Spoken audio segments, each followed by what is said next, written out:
સુરતમાં નજીવી બાબતે જીવલેણ હુમલાઓની ઘટનાઓ વચ્ચે ક્રિકેટ ટુર્નામેન્ટની મિટિંગમાં સોસાયટીના મેન્ટેનન્સ અંગે થયેલા ઝઘડામાં યુવાન પર જીવલેણ હુમલો કરાયો હતો, જે વિડીયો સામે આવતા પોલીસે તપાસ હાથ ધરી છે. જહાંગીરપુરા પોલીસ પાસેથી મળતી માહિતી મુજબ ગત 22 માર્ચને રવિવારે રાત્રે લગભગ 11:30 વાગ્યે જહાંગીરપુરા ખાતે આવેલ જાનકી રેસિડેન્સીમાં ચિરાગ કોસંબિયા સોસાયટીની B5 અને B6 બિલ્ડિંગ સામે આવેલ ગાર્ડનમાં મિત્રો સાથે ક્રિકેટ ટુર્નામેન્ટના આયોજન અંગે ચર્ચા કરતો હતો.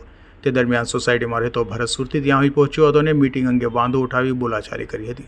ત્યારબાદ સોસાયટીમાં જ રહેતા હિરેન બરોડિયા અને ડૉક્ટર વિપુલ બરોડિયાને બોલાવી નીચે લાવ્યો હતો.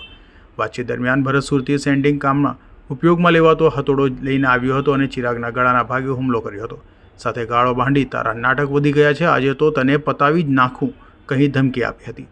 ત્યારબાદ હિરેન બરોડિયા અને ડૉક્ટર વિપુલ બરોડિયાએ પણ ઝપાઝપી કરી હતી. સોસાયટીના અન્ય રહેવાસીઓ વચ્ચે પડી બંને પક્ષોને છૂટા પાડ્યા હતા. આ સમગ્ર ઘટના ત્યાં હાજર રહેલા સ્થાનિક દ્વારા વિડીયો બનાવાયો હતો. વિડીયોમાં આ સમગ્ર ઘટના કેદ થઈ હતી અને નજરે જોનાર બાળકો સહિતના તમામ લોકોએ જીવલેણ હુમલો જોઈને ચીસ પાડી દીધી હતી. આ ઘટનાને લઈ ચિરાગ કોસંબિયાએ જહાંગીરપુરા પોલીસ મથકે ભરત સુરતી, હિરેન બરોડિયા અને ડૉક્ટર વિપુલ બરોડિયા વિરુદ્ધ ફરિયાદ નોંધાવી છે. બનાવ બાદ ત્રણેય આરોપીઓ સ્થળ પરથી ભાગી છૂટ્યા હતા. હાલ તો પોલીસે તપાસ શરૂ કરી છે. સુરતમાં નજીવી બાબતે પણ લોકો એકબીજા પર જીવલેણ હુમલા કરતા અચકાતા નથી, ત્યારે જહાંગીરપુરામાં મેન્ટેનન્સ અંગે યુવાન પર હુમલો કરાયો હતો.